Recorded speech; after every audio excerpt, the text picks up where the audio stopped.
Because I know there was communication beforehand, but did the communication start again, like in like the last 24 hours? 24 hours? Yeah. Absolutely. Okay. Absolutely. He's definitely one of the options that, you know, we're seeking for now. Me personally, I believe he's willing to do good business. Those are the words of Malik Scott as he states within the last 24 hours, there have been talks with Wilder's people, with Ngannou's people, to come together to get one of the baddest men or some of the hardest hitting men on the planet in the ring together after the huge scare / robbery / embarrassing, whatever you want to call it, performance with Tyson Fury. And what do I say to that? Wow!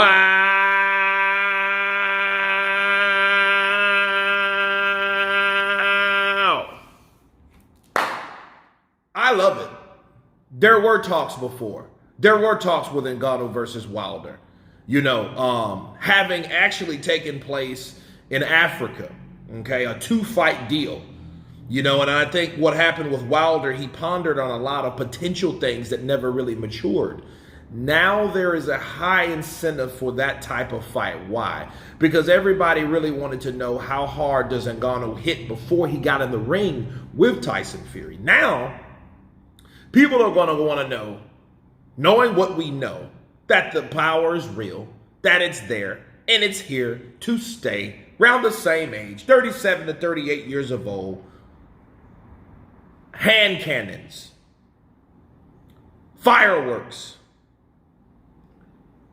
What can Francis do to Wilder? Think about it. Wilder he's slimmer now. He's more mobile. I think Malik Scott's doing a great job with him, but we don't know his chin. We don't know where that lays. We don't know where that lays. We don't know how Deontay Wilder takes punches. We know that Francis Ngannou can take Tyson Fury's shot. I mean, he hit him with a fucking elbow, just come down and hand. We know that. And he just bap and kept coming.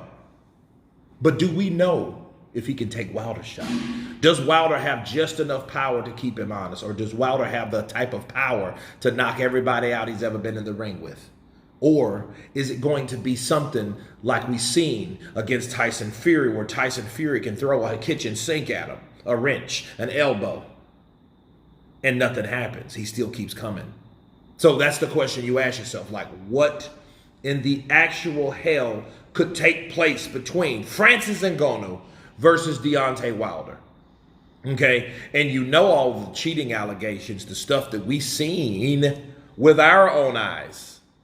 Okay, with the files and stuff like that, it's going to be, this is what I see in that fight.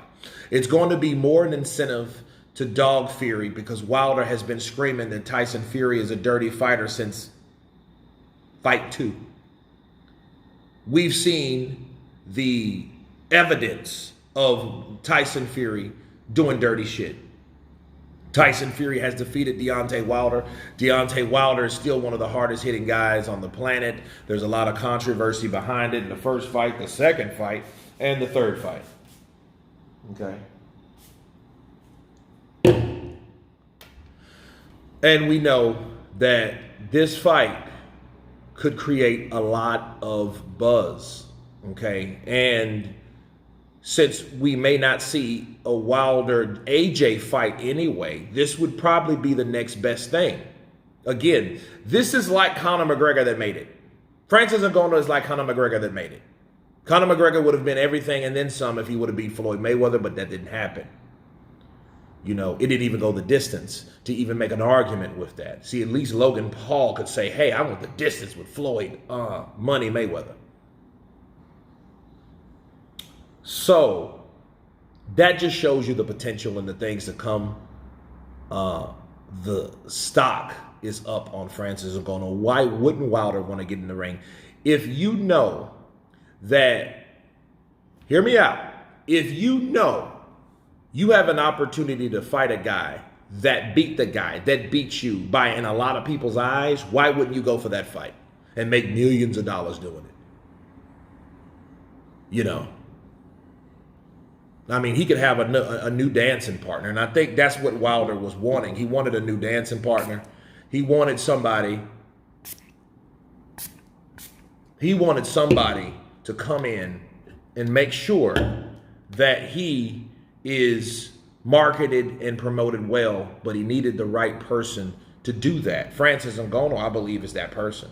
And it just really credit to Francis because, you know, Wilder is getting more pickier as time goes by. He hasn't fought since last year. You know what I mean? And having this type of success and accomplishment from Francis Ngannou by the eyes of the public. And you got guys like Wilder and his sides talking to Francis Ngannou and Ngannou's side talking to Deontay Wilder's side. Look, you have a potential mega fight, or like I like to think, a new star in the sport of boxing. Okay? But anyway, you guys tell me what you think of Malik Scott confirming early talks between Deontay the Bronze Bomber Wilder versus Francis Ngannou. Of course, please subscribe, and you guys can counterpunch.